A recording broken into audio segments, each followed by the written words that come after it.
Hello to all of our listeners, and welcome back to The Parent Solution, your one-stop shop for all things educational. I'm your host, Kimberly, and today I have a guest with me. Zakiya, would you mind introducing yourself to our listeners today? Yes, hello. My name is Zakiya Akarele. I am an educator and author. Most of my time has been in higher education as a professor in humanities departments, teaching philosophy, world religions, and things like that. I also have a background in international educational development, where I worked with NGOs, both in the U.S. and abroad, working on educational research. Very cool, very cool. So your expertise and your field of expertise is more in the higher grades then. Yes, Gotcha. exactly. Okay. So I know that when we were chatting before we kind of jumped on this podcast, that we were chatting about degrees and your feelings about degrees in general. And you had some very I think some views that I align with for sure. But some very interesting views in terms of an alternative way of looking at a degree.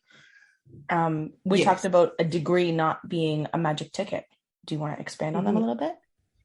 Yes, so I'm the author of a book titled Dump Your Degree: How to Repurpose Your Education, Control Your Career, and Gain Financial Freedom. And I wrote the book basically to advise those who are in higher education currently, early career professionals, and even some parents have found value in the book.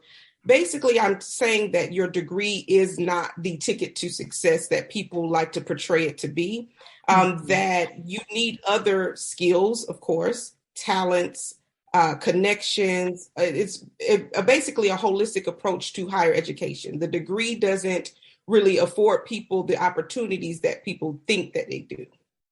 Right. It just kind of opens up, and I know for myself, I see this all the time with older students that I teach. Mhm. And they think that when they get this piece of paper, that it enables them to just like have all of these things. And I'm like, no, it enables you to have the privilege to be able to Right. access those things, but it doesn't guarantee you a job. Case in point, for Exactly. myself, I went to teachers college. And so I have, the necessary and I have additional certifications as well with TESOL. So with three pieces of paper, quote unquote, to my name, I don't Mhm. yet expect anybody to say, okay, here you go, here's a job. Like you don't Right. necessarily get that privilege of being able to just walk into a job. It enables me to Right. access, like I said, access those opportunities if I should so choose, which at this point is not my career path, but that's a different podcast. I wanted to speak to what you said. I'm sorry. That's I okay. think that many students that I've encountered Hmm. have that belief. They think that it's the degree that kind of guarantees them a job. And unfortunately, we've seen that to be the case, that it does not. And most employers, I know here in the States, they've surveyed several like hiring managers and execs, and they say that the college degree holders coming out of college don't have the skills that they're looking for. So they have the degree, but the skills are lacking. And so that's where you see a lot of the disparities between who's getting hired and why, based on it's not just the degree alone. Hmm. Right. And I know that was something that we wanted to discuss. It's not that we're saying that a degree is, completely useless because like it can open doors and it can open that or open the accessibility for you to have those opportunities.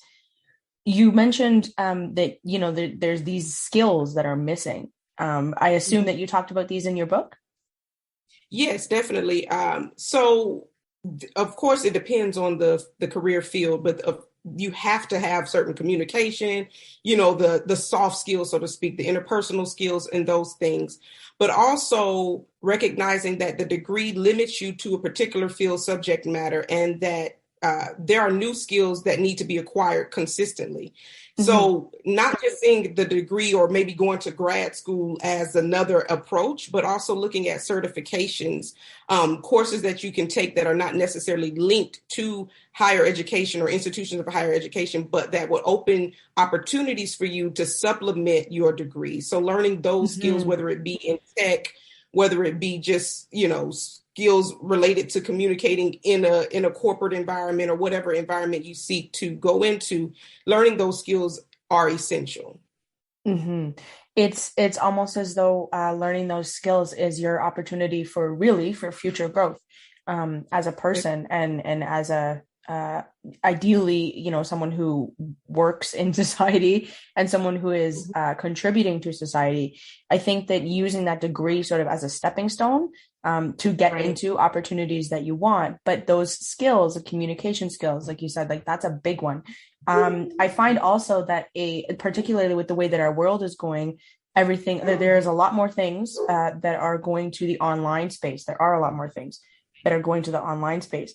And a familiarity with computers and with tech and with how things work, right? And that desire to consistently learn about those things, I think is really important.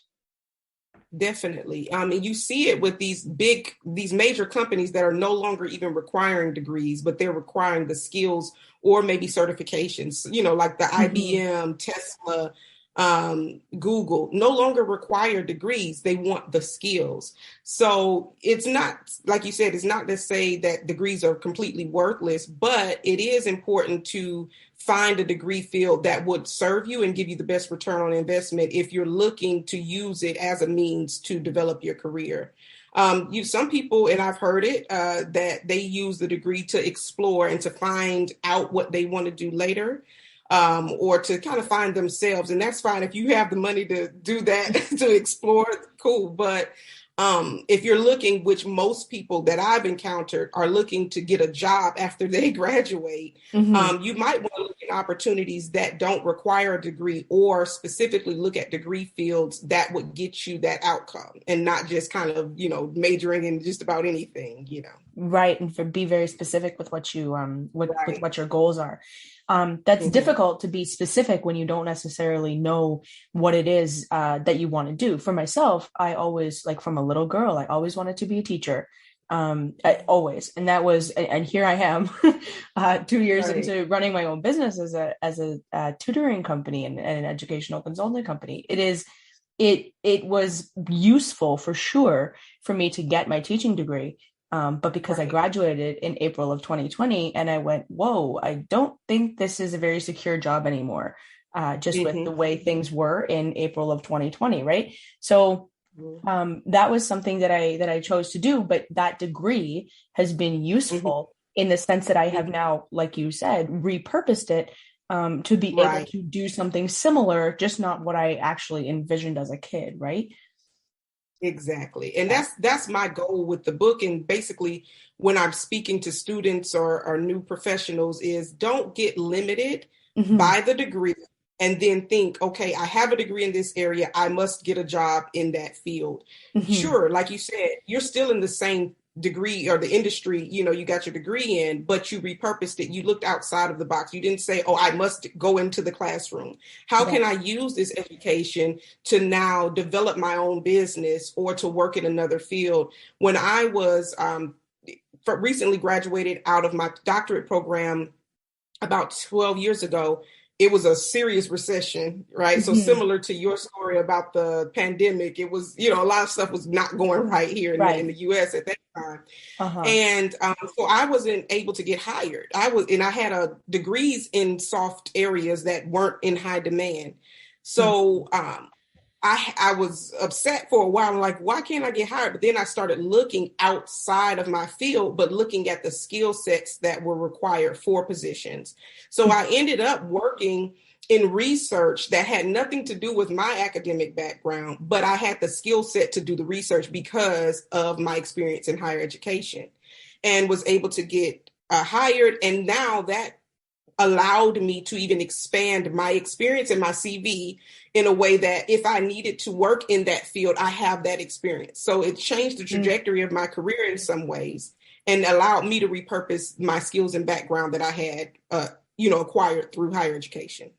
Right. That's awesome. That's amazing. I love when people can take what they've learned, or not even like the actual content that they've learned, but the skills that they've learned from higher education, right? So many times, even in high school, right? Students will say to me, like, why are we learning this? Like, I don't need to know, like, I'm never going to need to know how to divide fractions by fractions or whatever in real life, right? There's so many impractical scenarios in school in terms of like the content that's being taught, unless you're going into a career that's like architecture or science or that specifically requires that type of knowledge. Most people are fine with a basic understanding of math and algebra, right? Right. And so many of my students will say to me, like, why are we learning this? Like, I don't understand. Like, I don't like this. I don't want to do it. And I say to them, we're not learning this because I care that you know the material. The only reason I care that you know the material is because you've got a test or whatever, right? And we want to make sure that your academics, that you go through high school or you go through university on solid grades. But we're not learning this because I care that you know the material. We're learning this because it's something you don't like to do. And when we do something that you don't like to do, the skill that you're developing is discipline and perseverance. And that's a skill that you can't really get elsewhere. So I look at it that way. Yeah, that's a great way to look at it. As how to teach them skills that you're learning, right? And most of them, you know, pretty agreeable, like, oh, okay, like that makes sense. All right. And they might not like it, but now they see the use in actually doing it. Right. Yeah. And I know that we wanted to talk about the actual development of skills. So is there something that you particularly have done? I mean, obviously you've written a fantastic book about it. Is there something that you particularly have done kind of in your life that teaches your own kids skills or that affects your own kids' sort of knowledge journey? So my children's knowledge journey is different from mine. Though my mom wanted to homeschool me, I have to ask her why she never did. She's mentioned, oh, I wanted to homeschool you. So basically going through higher education and experiencing my top students, the ones who were open-minded, free thinkers, really questioned the material, not just I'm a good student because I remember what you taught me, but those who were really engaged. Right. I've noticed that they have either been homeschooled or went to a really good private school. So I have chosen to to make, you know, an environment at my home to homeschool my children. They're quite young now, but I've noticed that having that time with them has encouraged their learning. Like my son actually literally doesn't want to go to bed because he's like, I want to do my schoolwork. And I'm like, who are you? Like, oh my goodness. But I wasn't like that. He was like, yesterday I was doing something and I said, hey, you know, go and watch something educational on TV. He's like, no, I want to do my schoolwork. And I'm like blown away by that. And I handed him his math book, which is 2 grades higher than his level. Wow. And I say that because I believe that fostering an environment where they are able to learn at their own pace, be engaged one-on-one, has really helped and benefited their learning journey. Yeah.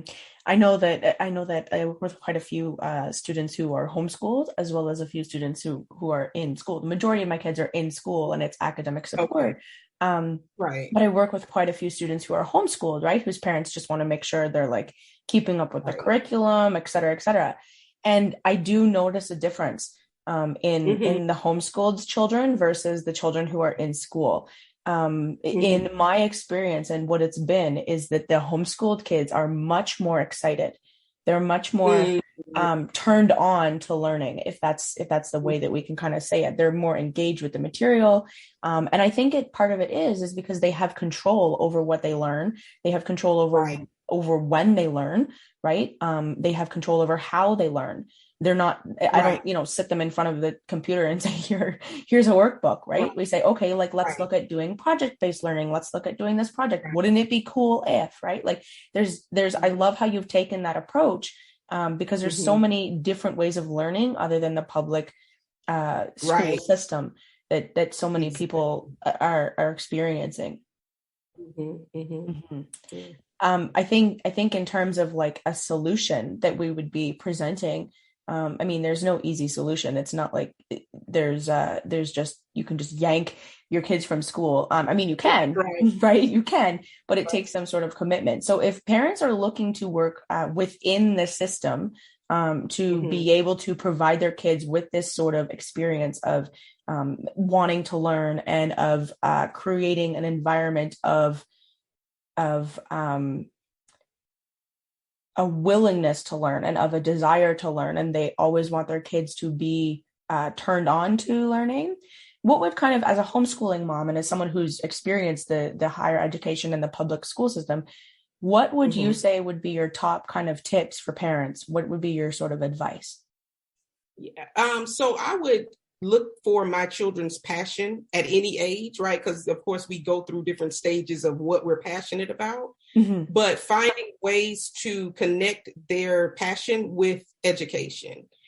So all like my kids are young, toddler, preschool age. So if we go to the park and I'm pointing out learning while they're at the playground, they may not understand that they're learning something, but they're connecting with something fun that they enjoy. And even at an older age, middle school, high school, kids may enjoy something creative or artistic or what have you. And I've noticed, unfortunately, parents who kind of make that a hobby and not a passion or something that's in the forefront of their lives. And they want them to more so focus on what they consider functional or stable. And they ignore their passion and they don't see it as something purposeful or meaningful or something that they can learn from.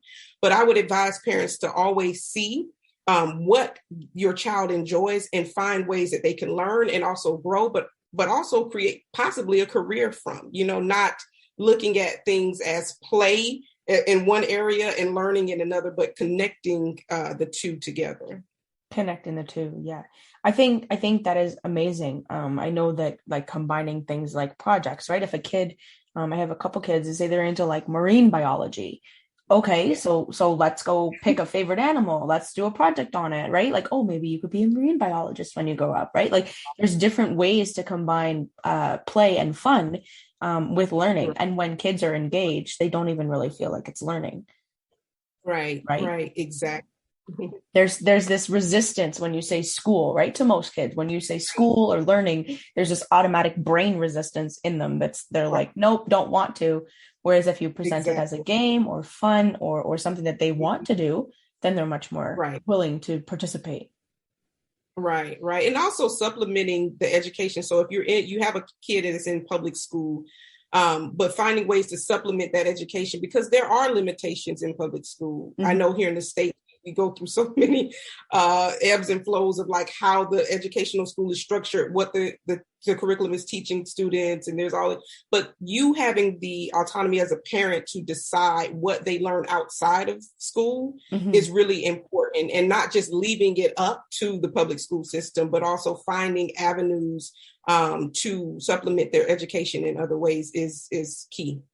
And being an advocate for them, even if you yourself as the parent, if you don't have the necessary time or whatever, to be able to be as involved in their education that you could comfortably pull them from public school and homeschool them or put them in some sort of program or a micro school or something like that. If you don't have the time for that, you're right, advocating for them and controlling what they learn at home is important, but advocating for them and keeping those connections like with the teachers, with the people who are actually supposed to be educating your child is, I think, crucial. And I think that's something that's really overlooked because we just kind of, give our kids to the school system and it's like, here, educate my child.